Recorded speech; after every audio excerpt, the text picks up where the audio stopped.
You understand the actual reasons, because if the general public understands the reasons, collectively, they will make it known to those politicians by way of vote what they do and don't care about. That's the thing. Politicians playing their own game and said, it's not that they don't understand. This is not what my voters want. If I approve this, I don't have a job 4 years down the road. So you start building that, bringing commercial, that bringing income to the city. It's a reinforcing cycle. Have more money, they spend more on the infrastructure. They have more people to spend money. And 5, 10, 15 years later, you have a city you cannot even recognize.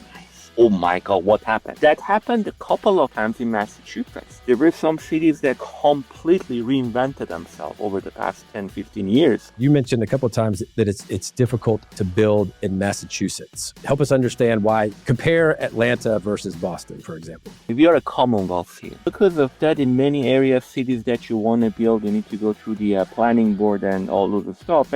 But in general, Massachusetts don't have that zoning allow you to build, higher density projects that meaningfully address housing shortage. You believe or not, for example, a new construction based on the code in most of the Massachusetts, it would be just qualified for LEED Gold.